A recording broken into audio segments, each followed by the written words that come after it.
Christmas won't be Christmas without any presents. It's so dreadful to be poor. I don't think it's fair that some girls have plenty of pretty things and other girls have nothing at all. But we've got father and mother and each other. We haven't got father, and shall not have him for a very long time. Perhaps never. I think it was splendid of him to go off to the war as a chaplain, when he was too old to be drafted and not strong enough for a soldier. I wish I could go as a drummer or a nurse. You know the reason Mother proposed us not having any presents this year was it's because it's going to be a hard winter for everyone.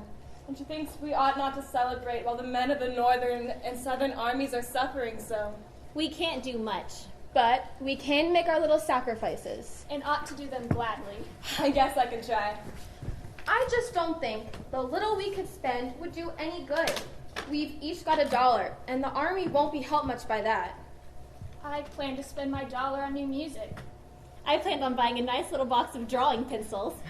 Mother didn't say anything about our money, and she wouldn't wish us to give it all up. Let's each buy what we want and have a little fun. I'm sure we work hard enough to earn it. I know I do, teaching those tiresome king children all day when I'm longing to enjoy myself at home. You don't have half as hard a time as I do. How would you like to be shut up for hours with a nervous, fussy old lady who keeps calling, Josephine, where is that girl? Where is that girl? Is never satisfied and worries you until you're about ready to fly out the window or cry.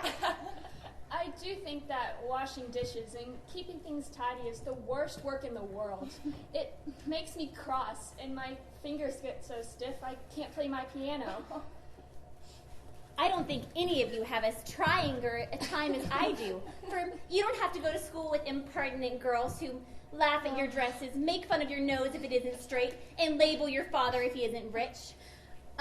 If you mean libel, I'd say so, and not talk about a label as if Papa was a pickle bottle. You know what I mean, and you needn't be so satirical. It's proper to use good long words to improve your vocabulary. It's vocabulary. I said it was. When? Just now. Girls, do you remember the night Amy went to bed with a clothespin on her nose to uplift that offending feature? Well, it wouldn't have been crooked if you hadn't dropped me in the coal bin when I was a baby. I intend to take my time to improve myself, so you may laugh all you please. So, there. Oh, indeed. Don't you wish we had the money Papa lost when you were little? What does it mean to go on a man's bond? Well, it's like this. Say I owe someone a lot of money. How much? Thousands and thousands and thousands. How can you owe it when you don't even own it? That's called high finance. It isn't honest. The demarcation between good business ability and dishonesty is very slight. Infinitesimal. It's not fine. What isn't? It's been infinitesimal. Mr. Bottomley was father's friend. He owed a lot of money. His creditors made demands on him, and when he took sick, father agreed to go on his bond or pay his debts if he failed. He did fail. I'm older than the rest of us, and I can remember when we've had better times in this house. They'll come again. Certainly, we're young and talented. Beth will be a famous pianist. Amy, a celebrated artist. Joe, a great writer. And you, Meg? Why, she'll marry and support the rest of us. When I think of our degradation, I think that even I can bear my crooked nose and my yellow gown with purple skyrockets on it. You do fuss so over clothes, Amy. I call it silly. Well, I don't intend to let myself be a frump like some girls I know. Oh, dear me. Let's all be elegant or die. I detest rude, unladylike girls. I hate anemone priminy prince. Joe, Amy, please. You are old enough to leave off such boyish tricks, Josephine. Didn't matter so much when you were younger, but now you are so grown and turn up your hair. You should remember, you are a young lady. I am not. And if turning up my hair makes me one, I'll wear it in 2 pigtails until I'm 20. But your hair is so pretty, Joe. The finest in the family. I wish mine were as nice. I hate to think I've got to grow up and be Miss March and wear long gowns and sit as prim as a china teacup. You needn't be prim, only girlish and... Girlish? It's bad enough being a girl anyways when I like boys' games and work and manners. I'm still not over my disappointment and not being a boy, and it's worse than ever now, for I'm dying to go to the war and fight with Papa. But I can only stay at home and knit like a poky old woman. Poor Joe, but it can't be helped. So you must try to be content with making your name boyish and playing brother to us girls. As for you, Amy, you are altogether too particular and prim. Your airs are funny now, but if you don't take care, you'll grow up into an entitled little goose. I like your nice manners and refined way of speaking when you don't try to be as elegant. But your absurd words are just as bad as Joe's manners. If Joe is a tomboy and Amy a goose, what am I? You're a little dear and nothing else.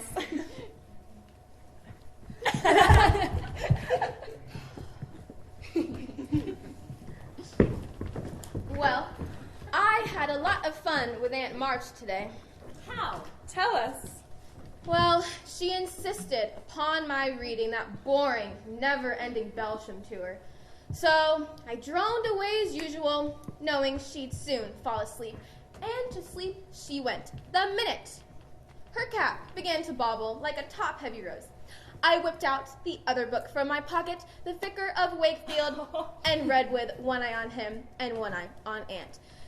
Now, I got to the part where they all tumbled into the water, forgot, and laughed out loud. Now, this woke Aunt, who then insisted upon my reading the frivolous stuff I preferred over her instructive Belsham. Weren't you frightened? Scared to death. I read the best I could, and she didn't say much, only, I don't understand what it's all about. Keep reading, child. Good girl, Joe. Isn't that delightful? Full of incomprehensibilities. What happened then? Well, back I went and made the Vicar of Wakefield as interesting as ever I could. And once I was wicked enough to stop in a very thrilling spot and say very meekly, "Oh, I'm afraid this tires you, ma'am. Shall I stop now?" What did you say? I'm frightened to hear. So exhilarating. Well, she picked up the knitting which her interest had dropped from her lap, looked at me through her specs, and said in her short way, "Finish the chapter and don't be impertinent, miss." Did she say she liked it? Oh, bless you, no. But she did give that old Belsham a rest, and she was so interested in the Vicar of Wakefield that she didn't notice as I danced down the hall to get my gloves. What a pleasant life she might have if only she chose. I don't envy her much, in spite of her money. Well, rich people have as many problems as poor ones, I guess. I saw something that I liked this morning. What was it, Mouse?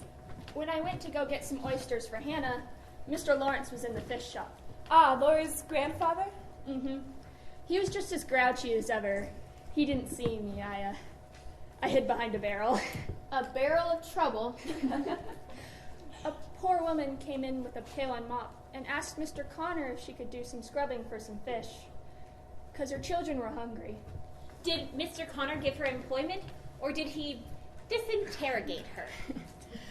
Mr. Connor said no rather sharply, but Mr. Lawrence hooked up a fish with the crooked end of his cane and held it out to her, saying in his gruff old way, "Go along, woman, and cook it." Oh, she did look so funny, hugging that big, slippery fish, and hoping Mr. Lawrence wouldn't change his mind. Oh, what can be keeping Marmee? She'll be home soon. Her slippers are quite worn out. She must have a new pair. I thought I'd get her some with my dollar. No, I shall. I'm the oldest. I'm the man of the family now that Father's away, and he told me to take special care of her while he was gone. I'll tell you what we'll do. Let's each get her something for Christmas and not get anything for ourselves. That's like you, Beth. What shall we get? I shall get her a new pair of gloves. A pair of gray slippers, the best to be had. Handkerchiefs, all hemmed. I'll get her a nice little bottle of Cologne de Francesi, and then I'll have enough money left to buy my drawing pencils. How will we give her the gifts? Ooh, let's wrap them in little bundles and put them on the table. We'll watch her unwrap them like we used to do on our birthdays. Oh, we must go shopping tomorrow. That's right. We have so much to do before the play on Christmas Eve. And we must be doubly perfect. Aunt March is coming to see how well we perform her brainchild. Her brainchild? Well, she did give me the plot from an old Greek story. But you wrote it. You didn't tell her about the dress rehearsal today, did you? I did, but there isn't the slightest chance of her coming. Her knee's giving her too much trouble, and she's too interested in reading The Vicar of Wakefield to come watch us anyway. Is that Marmee? Oh, Marmee!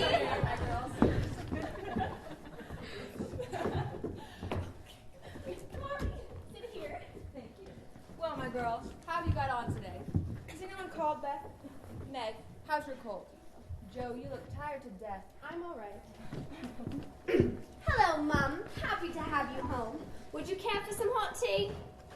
I've been preparing dinner, but I'm actually having quite a difficult time. It's hard to put flavor into such a dry, skinny old bird, especially without pepper and sage. Thank you, Hannah. Now, my girls, I have a treat in store for you. A letter. 3 cheers for Father. Quiet, all of you. My dear wife and darling girls, I know you will be pleased to hear that Mr. Lincoln has chosen Ulysses Grant to lead the Union cause. And we are hoping this conflict between the North and the South, between brothers and fathers, will soon end. I have been extremely busy and am so grateful of my duties as chaplain. As you are well aware, I am too old to fight, but I am doing my part and am satisfied with the results. Now for the best part. How are my little women? Give them my dear love and a kiss. Tell them I think of them by day and pray for them by night, and find my best comfort in their affections at all times. A year seems so very long to wait until I see them, but remind them that while we wait, may all work, so that these hard days may not be wasted. I know they will remember all I said to them, that they will be loving children to you, will do their duties faithfully, fight their bosom enemies bravely, and conquer themselves so beautifully that when I come back to them, I may be ever fonder and prouder of my little women. I truly am a selfish girl, but I'll try my best to be better, so he won't be disappointed in me by and by. I think too much of my looks and hate to work, but I won't anymore, if I can help it. I'll try and do what he calls me, a little woman, and not be so rough and wild. I'll be all that Father hopes for when the year comes around, for we each have a part to play in the scheme of things. Well, I must play more with you children. You, Marmee? Why did you say that? You're always perfect. Well, today, as I sat cutting our blue flannel jackets in the room, I began to worry about Father, thinking how helpless we should be if anything was to happen to him. I know it wasn't a wise thing to do, but I just kept worrying until an old man came in with an order for some clothes. He sat down near me, and I began to talk to him, for he looked poor and tired and anxious. What did you say to him, Marmee? Have you any sons in the army? Had he? 4, said he. 2 were killed. 1 was captured, and I'm on my way to see the other in Washington Hospital. I said, you have done a great deal for your country. Not a mite more than I ought to, said he. I'd go myself if I was any good, but as I ain't, I give my boys and I give them free. He spoke so cheerfully and seemed so happy to give all he had that I became ashamed of myself. I had given 1 man and thought it too much, while he had given 4 without grudging them. I packed him a nice bundle, gave him some money, and thanked him heartily for the lesson he taught me. When you are discontented, think of your blessings and be grateful. I'm going to take that advice. Me too. Now, my girls, I believe you promised me a dress rehearsal of the Christmas play. That's right. We have the stage all set for the witch's curse. We'll be ready in 5 minutes. Come on, Meg. What will you do while you wait, Marmee? Read your father's letter again. I've simply done all I could to put some flavor into that dry, skinny, old bird. It's baking now, and I'll go check on it in half an hour. Thank you, Hannah. You always work wonders in the kitchen. Come, rest your feet. The girls are putting on a performance at the Christmas play. Come on and do the fainting scene, Amy. You're as stiff as a poker in that. I can't help it. I never saw anyone faint before, and I don't intend to make myself all black and blue, tumbling as flat as you do. If I can go down easily, I'll flop. If not, I'll slide gracefully into my chair. Okay, well, you're going to do it this way. Clasp your hands like so, okay? And then stagger around the room, crying frantically, Rodrigo, Rodrigo, save me, save me, save me. Okay, now you do it. Rodrigo! Rodrigo! Save me! Save me! Okay, scream, Amy. Scream as if you're crying for help. It's no use. Just do the best you can when the time comes, and if the audience starts to laugh, don't blame me. Okay, let's do the incantation scene with the love potion.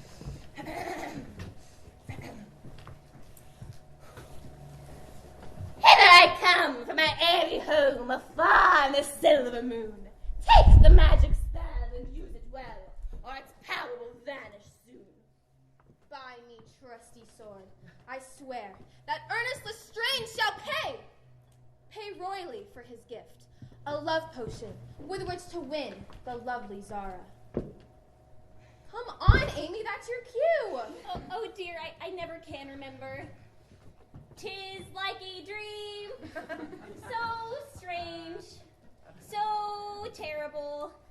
He whom I thought so fair, poor murdered lady, hath he escaped a fate like thine? Oh, hear this step, my heart, be firm. Okay, well, I'm the villain now, remember? Proud lady, if thou wilt not love, thou shalt learn to fear the heart that was once so scornfully cast away. And thou shalt regret the day when Count Rudolph asked and was refused. But I will win thee yet, and beware. Do thy worst, murderer. Spirits, watch over me, and thou canst not harm. Adieu, my lord, adieu.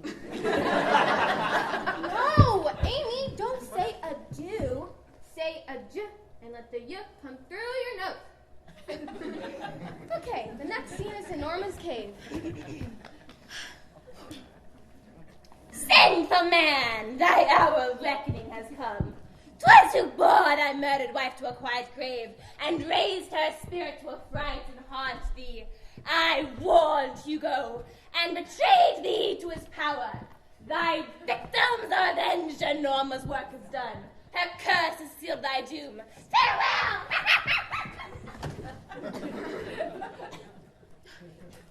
Help! Help the ghosts! They haunt me. The souls of the murdered, they gather about. How fast they come. How fast. Old Norma is muttering her spells. Let me go. Let me go. Hugo. Nora. Zara. Pity. Pity. Let not Ernest Lestrange reach me. Oh, it's the best we've had yet. Joe, I don't see how you can act and write such splendid things. Joe, you're a regular Shakespeare. Well, not quite, but I think it would be fabulous for Meg and I to go to the stage. It's a very exciting life, and I've always wanted to do the killing part. Is that a dagger I see before me?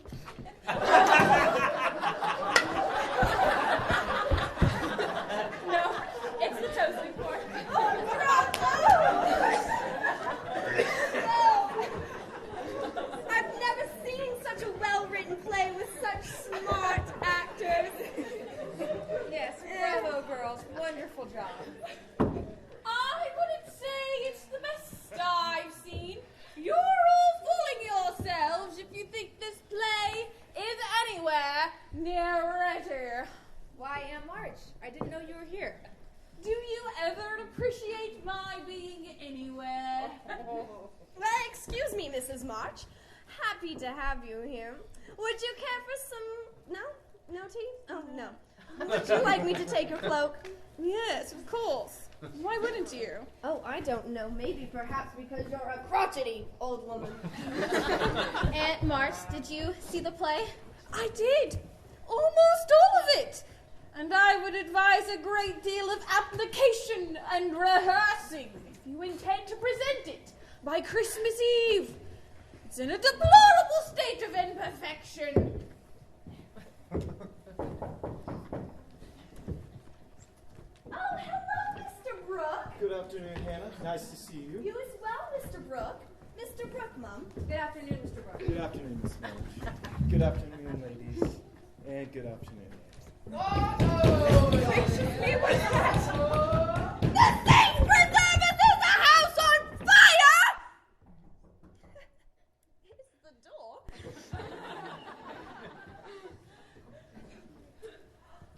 Oh, why, it's Mr. Laurie! Good afternoon, everybody. Oh, gracious sakes, Laurie, you about gave us a fright.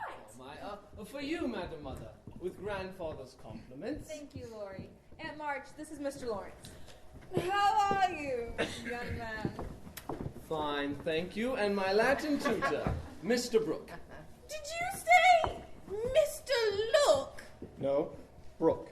Ah, Mr. Book, it is a pleasure to meet you. It's Brooke. Joe, you must be more positive and commanding as Sir Hugo, but more tender and loving as Rodrigo.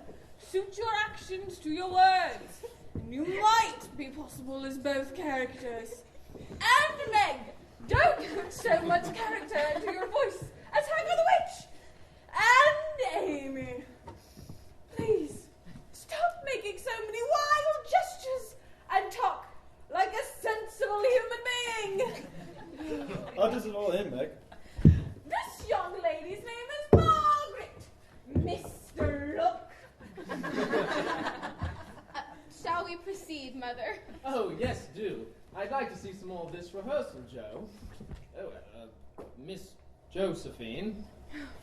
I'll tell you how it ends.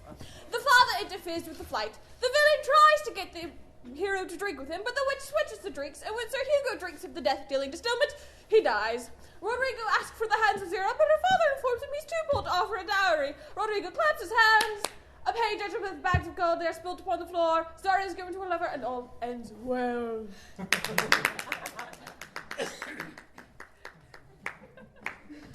So how will we manage the drinking scene when Miss Josephine plays both Rodrigo and Hugo? I play Rodrigo in that scene.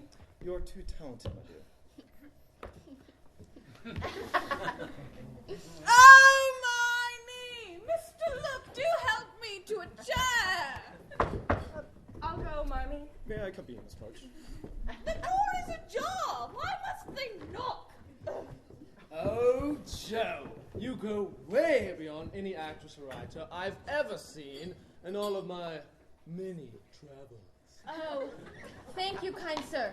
How we do miss your kindness and camaraderie in our humble little plays. Oh, yes, I do too. And you, dear Joe, my inspiration to live another day. Marmee, it's a telegram. Oh, no, it's one of them horrible telegram things. Every time one of those comes, it's almost always bad news. Get her some water, Laurie! I'll get it. Read it, Marmee. Your husband is very ill. Come at once. Papa! My poor Papa! Oh, I must go at once. It may be too late. Children, help me to bear it. The Lord help the dear man. I won't waste no time crying. We've got to get your things packed right away, Mum. She's right. We've wasted too much time as it is. I must find the means to travel. Oh, I'll see what I can do. Wait for me, Laurie. And if you don't think I'm intruding, Miss March, may I accompany you to Washington? Oh, I could never ask that of you, I'll Mr. have Brooke. Mr. Lawrence commission me to go. Maybe he'll listen to my pleading on your behalf. Amy, Beth, will you fetch my small trunk?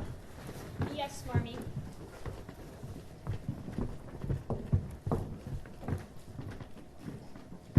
Well, what is it? The telegram. Here, read it. Where are my spectacles? On your nose? Oh, Right. Just for a lesson. You don't have to tell me that. Read the telegram, please.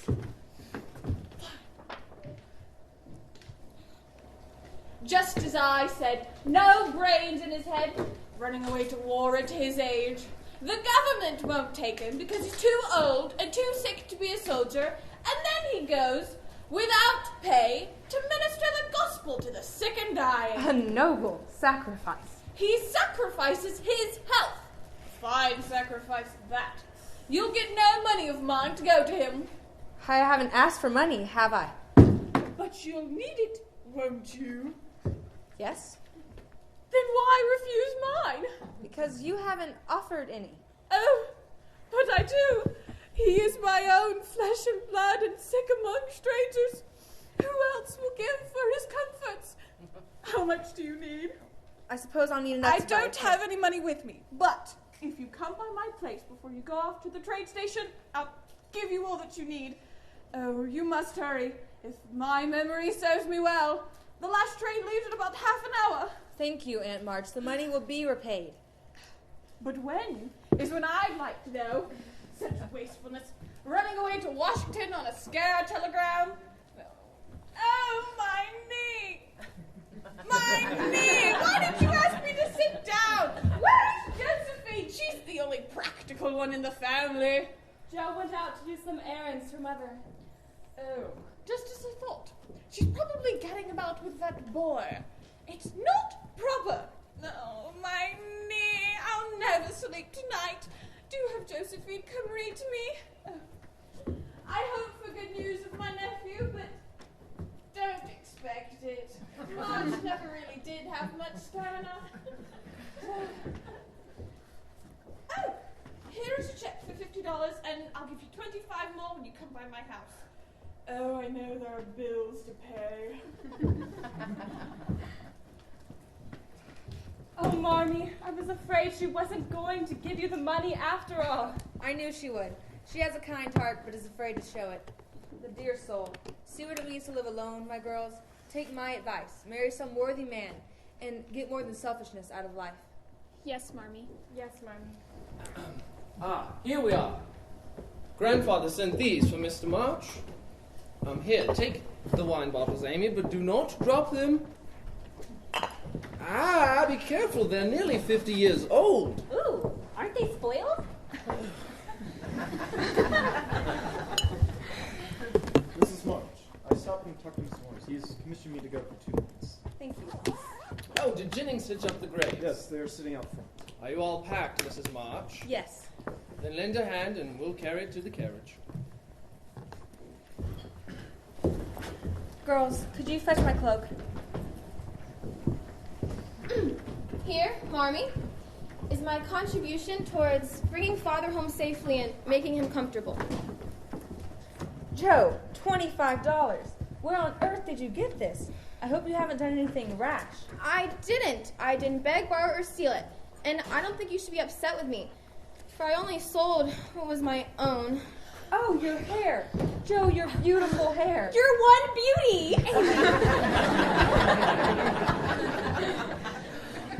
She doesn't look like my Joe anymore, but I love her for it. It's not like this affects the fate of an entire nation, so don't wail about it, Beth. Besides, I was getting proud of my mop. It will be good for my vanity, and it will cool my brain down. I'm satisfied.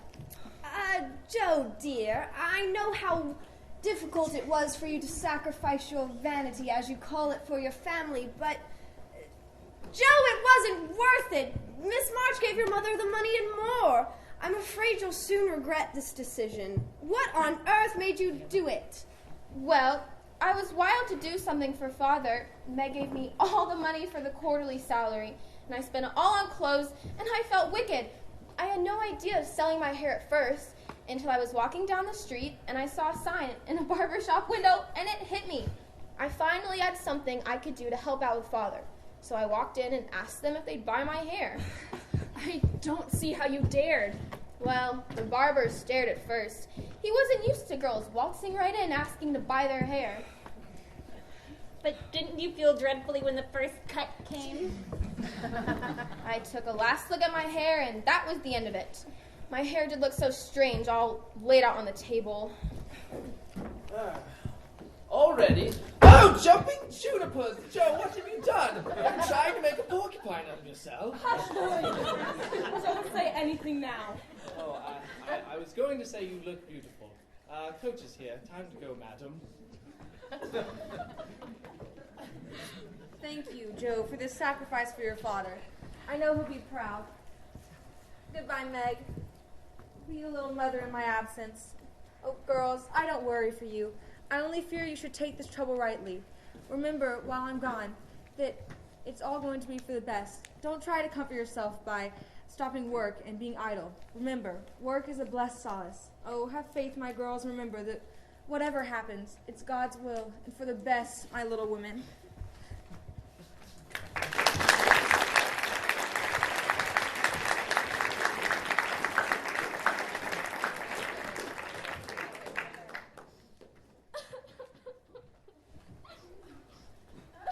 Joe, dear, what is it? It's nothing. I was just having a private moment, that's all. Are you crying about father? No, it's my hair!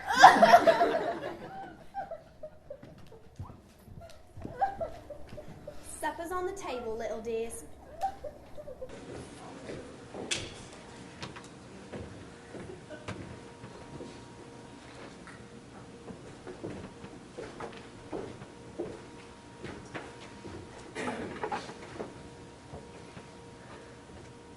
Joe, what is this mood you possess today? I don't approve of the match between Meg and John Brooke, but I've made up my mind not to say a word against it, especially since Mother and Father already gave their blessing. Dear Joe. Teddy, you can't know how hard it is for me to give up Meg. Well, you don't give her up. You go in halves with Brooke. I've lost my dearest friends in the whole world. Well, you've got me, Joe.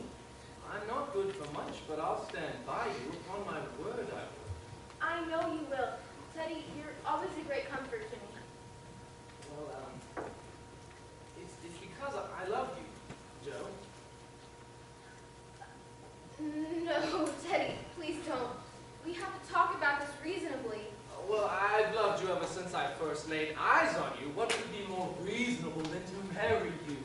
We kill each other. Nonsense. Neither of us can keep our temper. Well, I can, unless provoked. You're both extremely stubborn, especially you. We only quarrel. I wouldn't. You can't even propose without quarreling. Oh, Joe, dear Joe, I swear I'll be a saint. I'll let you win every argument. I'll take care of you and your family. I'll give you every luxury you'll ever want. Teddy, I'm not fashionable enough for you. You need someone elegant and refined. Well, I want you, Joe. Teddy, please don't.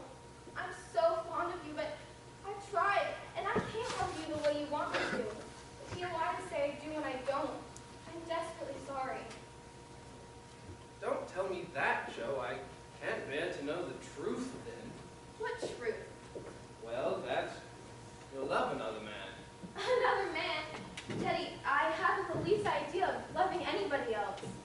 Well, you think so now, but there will come a time when you will live, love, and die for someone, and I'll have to stand by and see it. Teddy, have you lost all reason? This is exactly what I agreed with Marmee on. We're not suited to each other because of our strong wills and quick tempers. Being married would be foolish, and we would be miserable. You have no heart. I wish I hadn't. Teddy, in time, you'll see I'm right, and thank me for it. Oh, please, Joe. Everybody expects it. My grandfather has his heart set upon it, and your family would wholeheartedly approve it. And I can't go on about my life living without you. Teddy, in time, you're going to find a lovely, accomplished woman who will make a fine mistress for your home. I shouldn't. I'm awkward, and I'm odd, and you'd be ashamed of me. And you love elegant society, and I wouldn't. And you'd hate my scribbling, and you know I can't get along without it. And we would only fight, and we'd both be extremely stubborn, and everything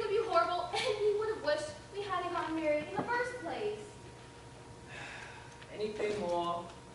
Well, nothing, except that I don't think I'm ever going to get married. I love my liberty too much to be in any hurry to give it up for any mortal man. Joe, don't frustrate me. Please. Teddy, you're a great deal too good for me. And I'm so proud of you, and I'm so fond of you. Very fond indeed.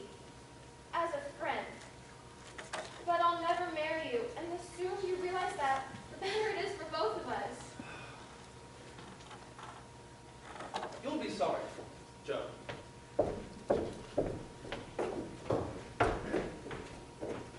What's the matter with Laurie? He was foolish enough to propose to me. And you refused him? Yes, of course! What is wrong with this family? We're all too young. Well, it's only natural to think of love and marriage, even at a young age. Anyways, I have news. I pray it's happy. Very, and exciting too. Aunt March has arranged for me to go to Rome to study painting under the masters there. Oh, Amy, that's wonderful. Doubly so. How? Mr. Lawrence has informed Aunt March that he'll be sending Laurie there to study business as well. Won't that be gorgeous? You two will see a great deal of each other. Won't you care? No, Amy, Teddy and I are just friends. I don't think of him that way. Joe, I have a confession to make. What is it? Well, I'm happy to hear of your true feelings for Laurie because I feel much differently than you. Oh? And we were talking yesterday, and he told me that he loved you more than me. And I did a terrible, horrific thing. I flew into rage, ran to the attic, grabbed your manuscript, and threw it into the fire. Wait, Joe, what? I'm so sorry.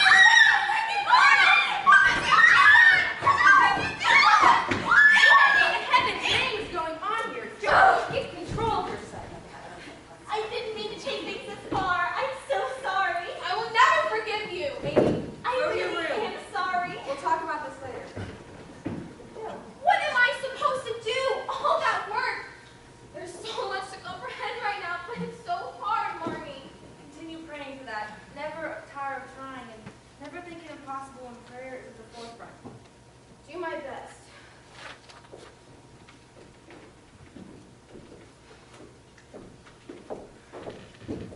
There you are, my dear. See, we know how to navigate my little mouth. Thank you, Father. Now sit here and tell me all about yourself while I was away. There isn't much to tell, Father dear, except that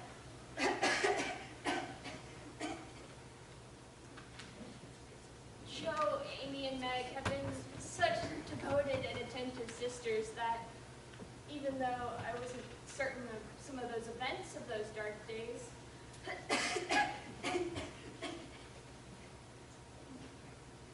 I felt their loving presence constantly with me. And when they told me of your return, I felt determined to get well. Well, we'll get strong and healthy together. We'll make a race of it. What do you say? Yes, Father. I look forward to crossing the finish line soon. Tell me about Washington, please. What is it like? Washington. Why, Washington is the dream of dreams, but at present it's a city of sorrow. What of New York City? New York, why, it is too massive, beyond comprehension. I'm going there. Really? Yes, I've applied there to be a tutor for Mrs. Kirk's children. Did she answer? Yes, and she said I could have the nights to write to my heart's content. Will you be leaving soon, my child? Oh, I won't go at all if you object, Father. We'll see. I heard it! I'm coming for it. Presenting the distinguished and noble Mr. Lawrence III! And a post? How do you do, sir? Jolly good old friend. I am long overdue to pay my respects to you. Yes, that is rather clear. Well, thank you, good man. And I've also come to see how my darling Miss March is prepared. Thank you, Mr. Lawrence. You've been ever so kind to me and my family. Well, I am quite fond of this March family, and am indebted to them for all of their attentiveness and prayers. Through these long years, we have been united as friends. You are too kind, Mr. Lawrence. Look, everyone, a check.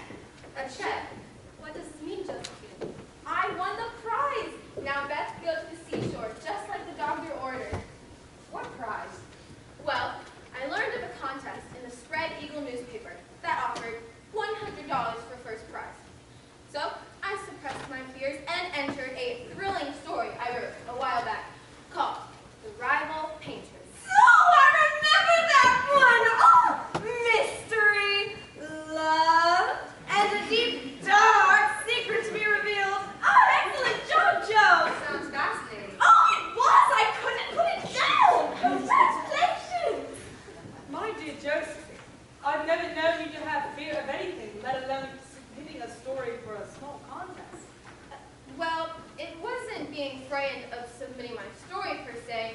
It was making it up the stairs to the newspaper office that took my breath away. Whatever do you mean, child? Well, the newspaper office was up the stairs, and adjacent was a dentist's office that had a large artificial set of human jaws that opened and closed continually. And how the dentist attracted customers is a mystery to me. That's all the more reason to keep the money for yourself, Joe. But I only entered my story for you, sweet Beth. Won't it be wonderful for you to come back with plump and rosy cheeks? Well, I think it's a grand idea. In the meantime, let's all go take a turn to the garden for some fresh air. Thank you, but I must find my nephew and discuss some plans with him. I'll join you there. I just must get my stuff. Will you be joining us, my Beth? Remember our race? Yes, Father. Perhaps a little later. We won't be too long. Good day, Miss Marsh. Why don't you want to go to the seashore, Beth? I don't want to leave you all. But it's only for a short time, and you'll improve with the calming sounds of the waves and the salty air. Joe, you are all so dear and loving. I try to get better every day. I want you so much. In the morning, I'm so full of hope, but in the evening, a little more of me flows away. I just can't get it back. Beth, what are you saying? I have felt this race for some time now, but didn't say anything as not to worry you. Perhaps I should have spoken, but I thought it selfish to frighten you. Well, why not let me share your burden? Sweet Beth, you've borne your cross so cheerfully. I don't know how to express my thoughts to anyone but you. I only mean to say that I have a feeling that it was never intended that I should live a long life. What's this? I'm not like the rest of you. I've never made any plans about what I would do when I grew up. I've never dreamed about being married as you all have. My purpose has just been to be here. But now, it's time to leave. Oh, Beth, dear Beth, make up your mind not to leave us. You're going to go to the ocean, and you're going to be better by spring. And think of the race with Father. It's not for us to decide. We must trust God. He'll brace the others, won't you, Joe? It's said that the closest to us are most blind to such things. Joe, please. I'm not afraid. I fear we'll be homesick, even in heaven. But I'm not afraid to go.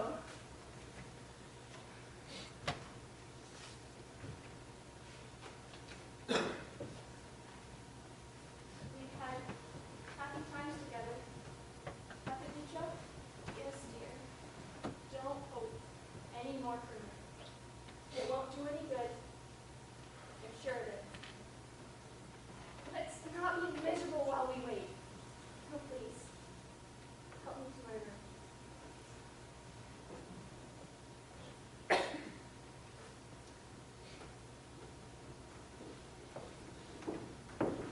Refreshing walk, my bride. This race with Beth will be good for both of us. Yes, I'm glad you thought. Welcome, lovebirds. Have you made your plans? Yes, we've decided to wait 3 years. In the meantime, I've decided to join you. And I agree with his decision. Our children may one day ask why their father did not do his duty for our country. There are 3 children. Mm-hmm. Well. Yes, a big family. What is it, Joe? Is it that? Oh, not my baby. I'll go find them. Joe, I've been thinking this whole matter over, and I'm still... Please, Amy, it's Beth. No. You didn't know we quarreled. Our dearest Beth.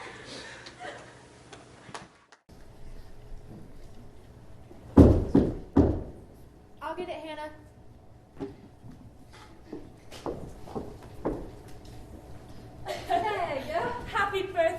Marmee, and many more of them. They're beautiful. Marmee, you look beautiful. Thank you. All for my family. Yes, and everyone is home for your birthday. Tell me, how is Jo? Oh, well, her life in New York seems to be very exciting. And this Professor Bear, whom she speaks so highly about, seems to have given her some good, solid, substantial advice about her writing. She's written me about him. She highly respects him, I'm sure of it. Oh, yes. I'm sure she'll tell you all about him in due time. She's written me about her writing. She says her stories have taken a turn from trash about murder and vice and shipwrecks at sea to more thoughtful, solid tales of love and family and kindness. Her progress sounds fantastic. Well, progress always is, my dear. That's what John keeps saying. Well, he'd be right. Now, speaking of progress, can you help me and Hannah pack up for the birthday picnic? Yes, but Marmee, I want to talk to you. Where are the others? Well, Jo's upstairs finishing a writing. She must post. Amy and Laurie are gone to call in Aunt March. We're alone, dear. What is it? It's John. Go on. I feel like our lives are at a fork in the roads. Oh, dear, tell me, and start from the beginning. He is away all day. And at night, when I want to talk to him, he's always at the Scott's estate.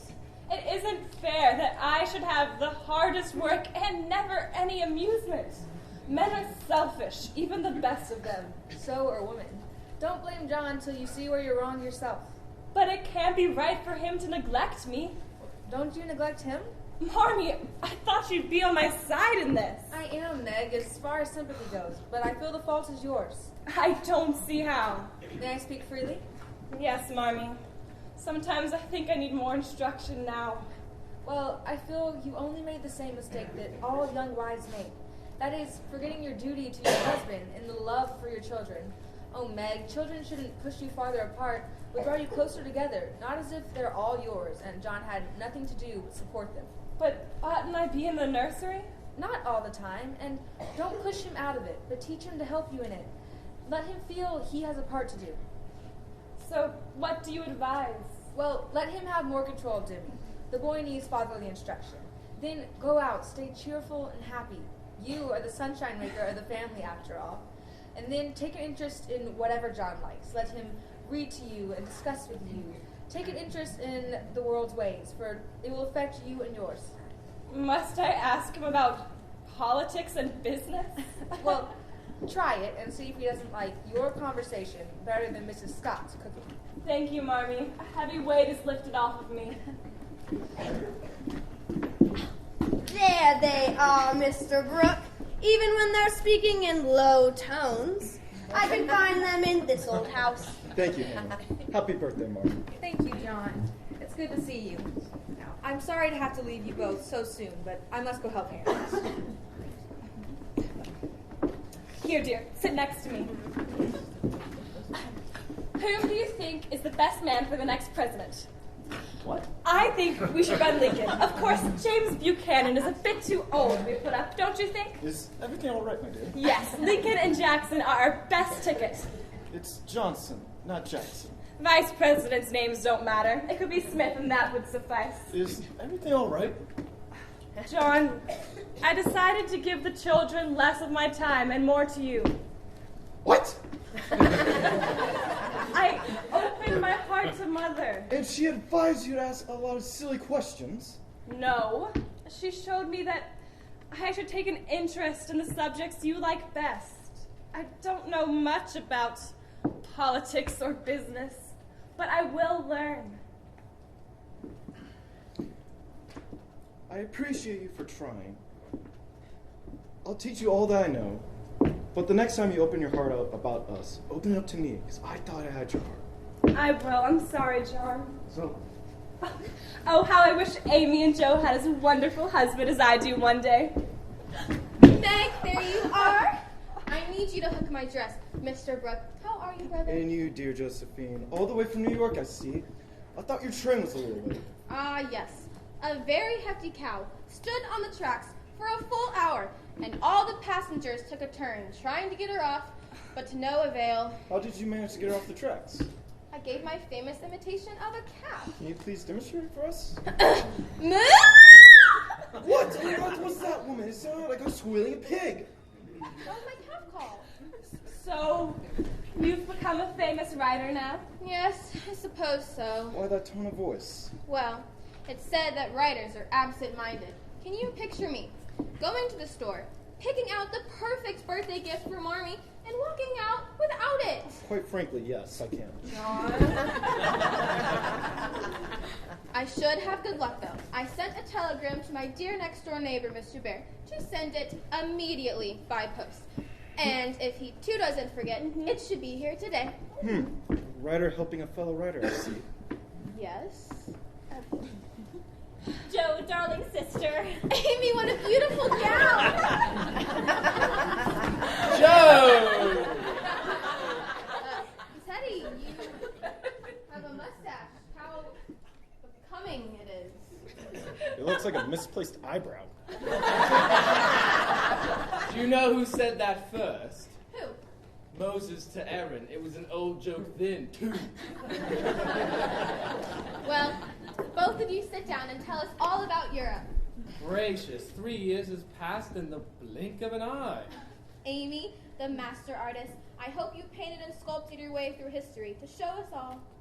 I tried it first, but after living in Rome and seeing all the wonders there, it took all the vanity right out of me. I gave up my foolish hopes, but I will no longer try and think of myself the way I did 3 years ago.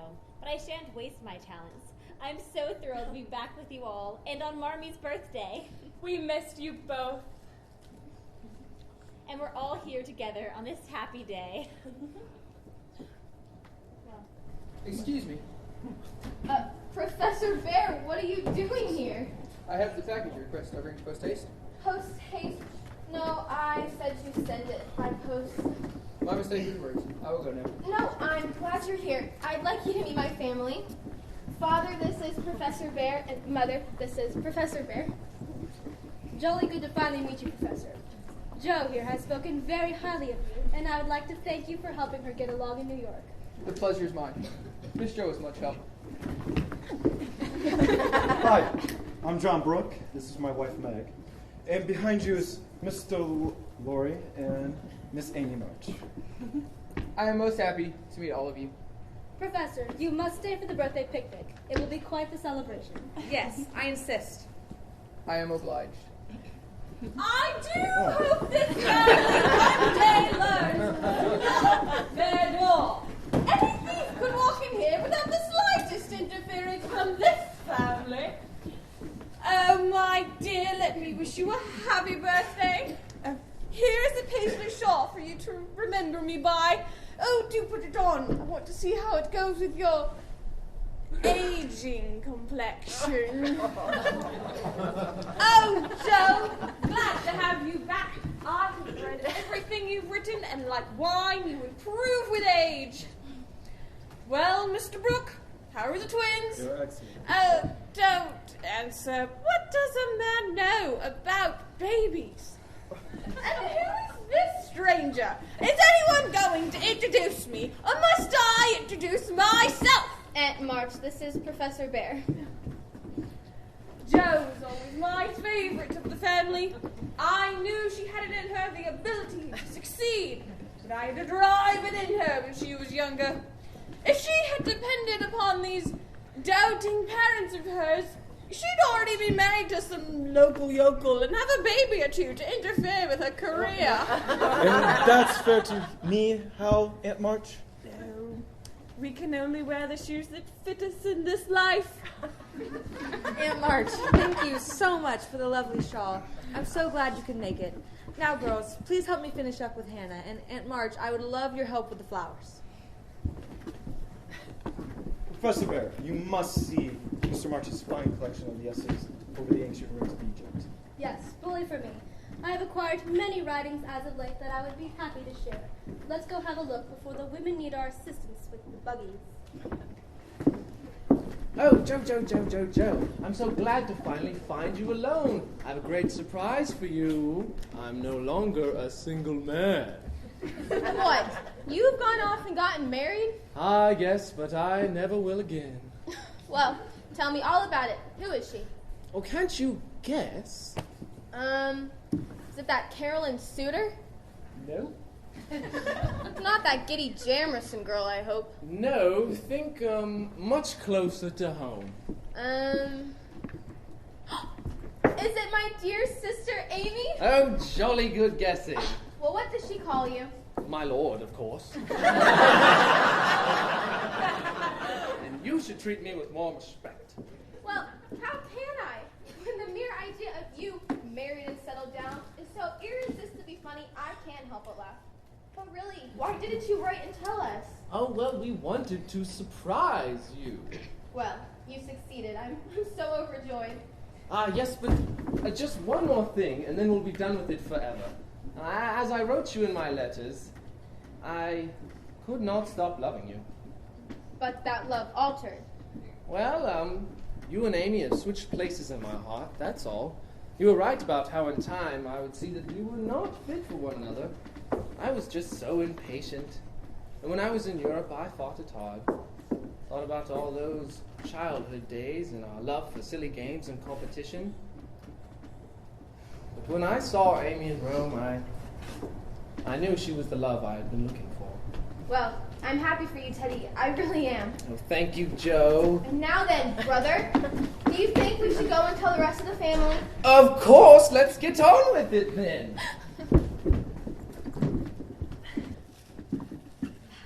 Frederick, isn't it wonderful about Amy and Laurie? Yes, the best news to my ears today. And we have a bright future ahead of us at Plumley Farms with the boys. Yes, dear Joe, but I have something to say to you now. I want to teach the boys right alongside you, but more importantly, I want to teach alongside you. Will you marry me? Yes, I thought you'd never ask. Oh, congratulations! Oh, I've never been so happy. First, Mr. Laurie and Amy, and now you guys, and I saw it all. Come hear the news! Another wedding is coming to the